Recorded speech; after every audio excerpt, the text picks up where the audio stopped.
እያንዳንዳችን ስለ በደላችን፣ እያንዳንዳችን ስለ ክፋታችን፣ እያንዳንዳችን ስለ አመፃችን፣ እያንዳንዳችን ስለ እነዚህ ሁሉ የሚጠብቀን ቅጣት እንዳለ እንዳትረሱ። እግዚአብሔር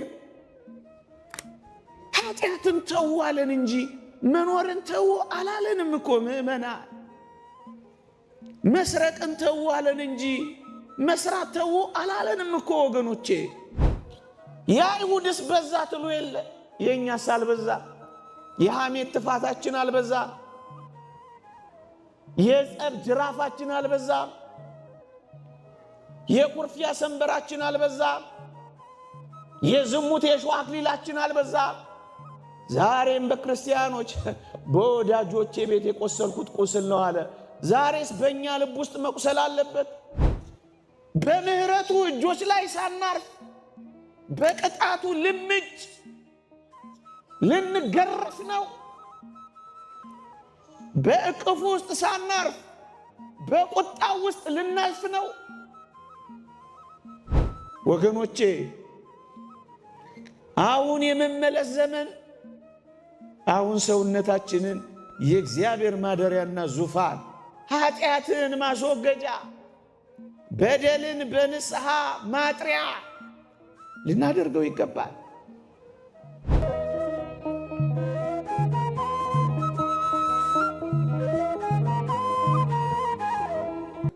ሁለተኛው ደረጃ ኃጢአትን መተው ነው ወገኖቼ። የሚፈልግ ሰው፣ ፍቅሩን የሚያሰላስል ሰው፣ በእግዚአብሔር ፍቅር ይሉኝታ የተያዘ ሰው ኃጢአትን ይተዋል፣ በደልን ይቀንሳል፣ ከህሊናውና ከልቦናው ጨርሶ ለማጥፋት አቅም ያገኛል። ፍቅሩ አቅም ይሰጠዋል፣ ኃይል ይሆነዋል፣ ብርታት ይሆነዋል።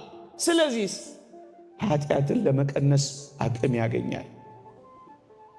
ፈጽሞ ኃጢአትን መጥላት ነው ወገኖቼ። ኃጢአትን ከመጥላት የሚቀድመው ግን መተው ነው ወገኖቼ። ኃጢአትን እስክንጸየፍ ድረስ ነው ግን ክርስቲያኖች የሆንነው ወገኖቼ። ይህ ፍቅር ነው እነዚህን ሶስቱን ነጥቦች እንድናልፍ የሚያደርገን። ሌላ አንድ ጥያቄ ልጠይቃችሁ እስኪ ምናልባት ከመለሳችሁልኝ። ሰውነታችን በዚህ ህይወታችን የእግዚአብሔር ማደሪያ እንድንሆን እንፈልጋለን? ትፈልጋላችሁ? ይቅርታ ቀለል ያለ ጥያቄ ነው የምጠይቃችሁ። እጃችሁ እንድታወጡልኝ ግን እፈልጋለሁ። የእግዚአብሔር ማደሪያ፣ የእግዚአብሔር ዙፋን የሆነ ሰውነት እንዲኖረን እንፈልጋለን ወይ? ትፈልጋላችሁ ወይ? እስኪ እጃችሁን አውጡልኝ የምትፈልጉ። እግዚአብሔር ዙፋኑ አድርጎ በሰውነታችን እንዲያድር ትፈልጋላችሁ ወይ? እሰይ! ሁላችሁ እጃችሁን አውርዱት። የተወደዳችሁ ክርስቲያኖች የእግዚአብሔር ዙፋን ለመሆን ከፈቀዳችሁ የኃጢአት ዙፋን የሆነውን ሰውነታችንን ከኃጢአት ማስወገድ እኮ አለብን። እግዚአብሔርም ሰይጣንም የሚፈልጉት ልባችንን ነው። ኃጢአትን የምትሰራ ነፍስ፣ በኃጢአት የምትኖር ነፍስ ገባትም አልገባትም የሰይጣን ዙፋን ለመሆን የተዘጋጀች ናት ወገኖቼ። ማደሪያ ያደረግነው እግዚአብሔርን ነው ሰይጣንን ነው ጥያቄው። ምእመናን ኃጢአት ካልተወገደ በቀር እኮ እግዚአብሔር በእኔና በእናንተ ሰውነት እኮ አያድርም። እስከ መቼ ከኃጢአት ጋር ዲያብሎስን ዙፋን አድርጎበት ልባችንን ለሱ ሰጥተን የተወደደ መድኃኒታችን ኢየሱስ ክርስቶስን አባረን እንኖራለን? እግዚአብሔር ማደሪያ መሆን የምትፈልግ ነፍስ ኃጢአትን ታስወግዳለች። ምን አድርጋ? ንስሐ ገብታ ነዋ።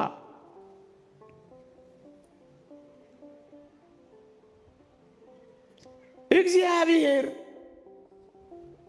ኃጢአትን ተው አለን እንጂ መኖርን ተው አላለንም እኮ ምእመናን። መስረቅን ተው አለን እንጂ መስራት ተው አላለንም እኮ ወገኖቼ።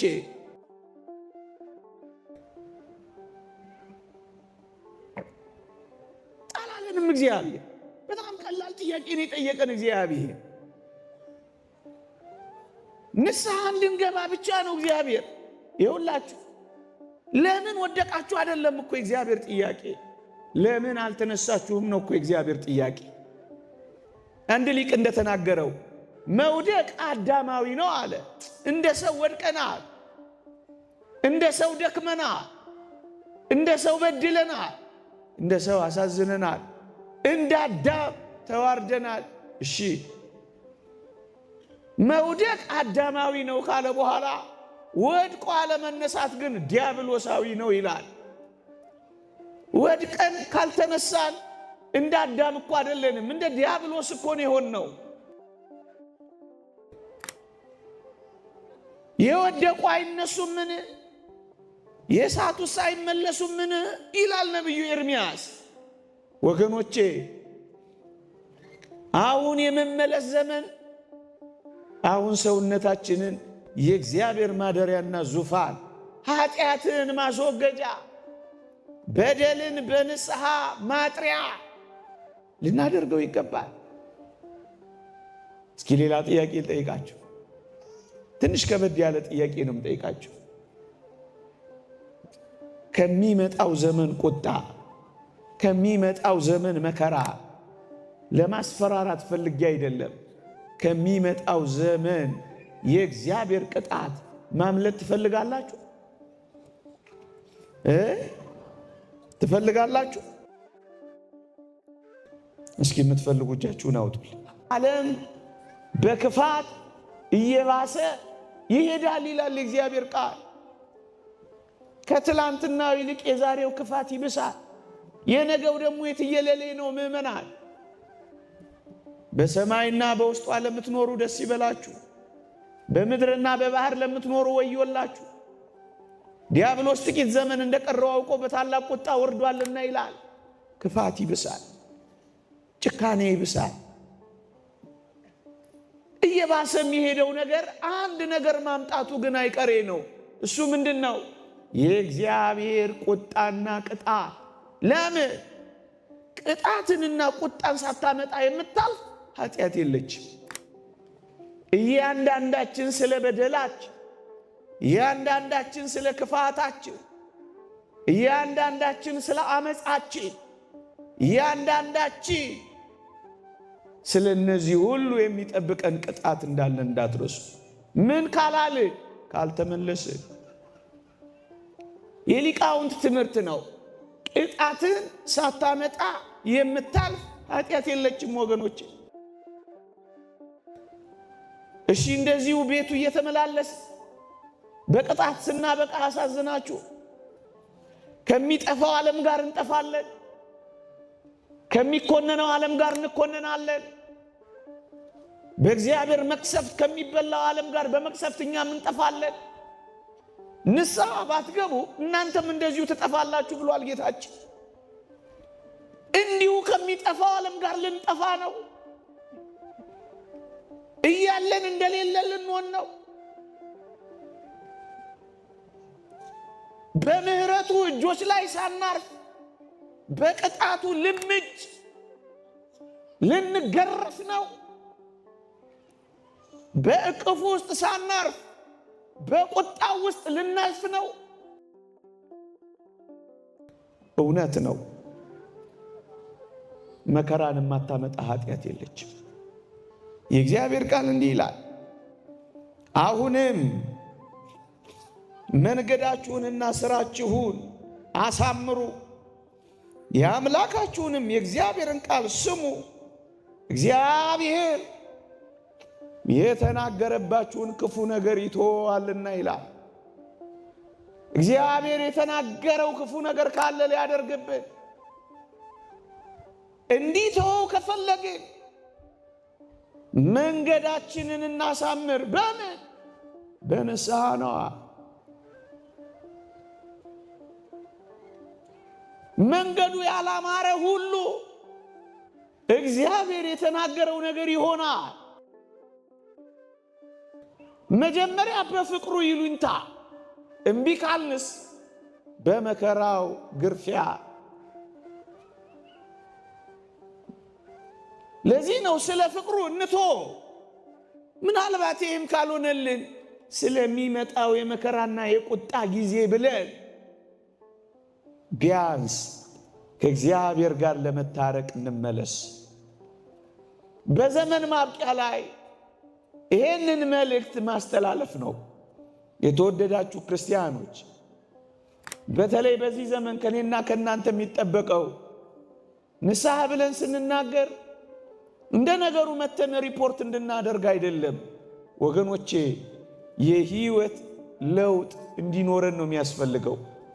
እውነተኛ ንስሐ ጊዜያዊ ስሜትና ጸጸት አይደለችም፣ የህይወት ለውጥ ነው። ክርስቶሳውያን የሆነ ለመንፈሳዊነት ጉዞ የጀመር የተወደዳችሁ ክርስቲያኖች በየጊዜው ለንስሐ አባት ሪፖርት እንድናደርግ አይደለም። በየጊዜው ግን እውነተኛ ንስሐ በመግባት የእውነተኛ የህይወት ለውጥ እንድናመጣ ብቻ ነው የሚያስፈልገው። የህይወት ለውጥ፣ እውነተኛ መጸጸት፣ እውነተኛ ንስሐ፣ እውነተኛ እግዚአብሔርን ማፍቀር፣ እውነተኛ የእግዚአብሔር ዙፋን ለመሆን መፈለግ፣ የሚመጣውን መከራ ለመሸሸግ መቁረጥ እውነተኛ ለውጥ ያመጣሉ ወገኖቼ፣ እውነተኛ ለውጥ። ለዚህ ነው ወደ እውነተኛ ጸጸት እንድንመጣ። ጊዜያዊ ስሜት እንዲፈጥርባችሁ ብቻ አይደለም። ሰው ስሜታዊ ነው፣ እውነት ነው፣ ሊሰማን ይገባል። ሰው አእምሯዊ ነው፣ ዕውቀታዊ ነው፣ እውነት ነው። ከነዚህ ከሁለቱ ግን የሚበልጠው መንፈሳዊነት ነው። በእግዚአብሔር መንፈስ መመራት ነው ወገኖቼ። ስሜትንም አእምሮንም የሚቆጣጠር የእግዚአብሔር ልጅ መሆናችን በመንፈስ ቅዱስ መመራታችን ነው ወገኖቼ። እሱ ደግሞ የሕይወትን ፍሬ ይሰጠናል። የጽድቅ ፍሬ፣ የሰላም ፍሬ፣ የትዕግስት ፍሬ፣ ራስን የመግዛት ፍሬ፣ እነዚህ በሕይወታችን ሊታዩ የሚገቡ ፍሬዎች በእውነተኛ የሕይወት ለውጥ ይመጣሉ።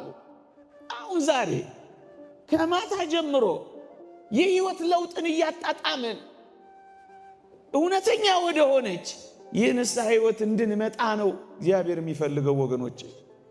ይሄ ብቻ ግን አይደለም፣ ብዙ እንዳላስመሽባችሁ እንጂ ይሄ ብቻ ግን አይደለም ምእመናን። የኔና የናንተ ወደ ረጅሙ የቅድስናና የንጽህና ሕይወት የሚደረገው ጉዞ መጀመሪያው ነጥብ ንስሐ ነው ወገኖቼ። ንስሐ እንድንገባ መፈለግ አይደለም፣ ኃጢአትን መተው አይደለም፣ ኃጢአትን መጥላትና መጸየፍ አይደለም። እግዚአብሔር እኔና እናንተን የሚፈልገው የረጅሙ ጉዞ ተካፋይ እንድንሆን ነው። ምን ቅዱስና ንጹሕ እንድንሆን ነው ወገኖቼ። ለዚህ ተጠርተናል ወገኖቼ። እግዚአብሔርን ወደምታስመስለን ሕይወት፣ ቅዱስ ወደ መሆን ሕይወት፣ ንጹሕ ወደ መሆን ሕይወት፣ የረጅሙ የቅድስናና የንጽህና ሕይወት መጀመሪያው ነጥብ ግን ንስሐ ነው።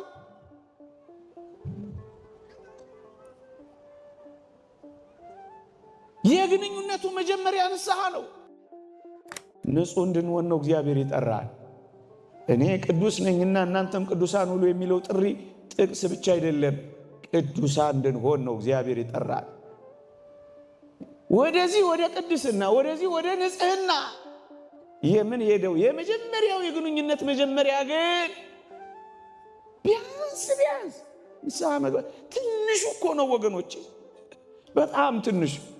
አሁን እኛ ለዚህ ነው እየተለመን ያለ ነው።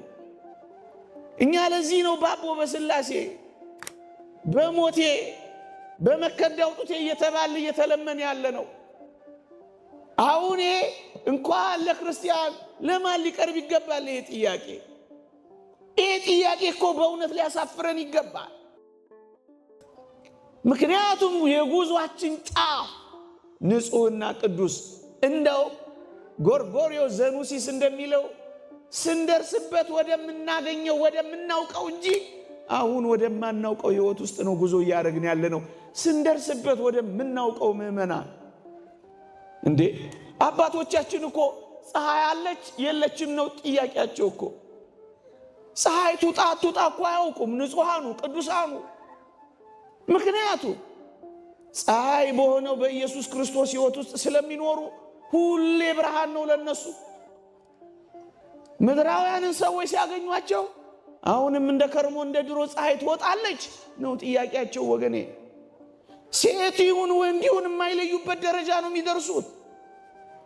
ምን ነው እኛ ትንሿ ንስሐ እምቢ አልናት?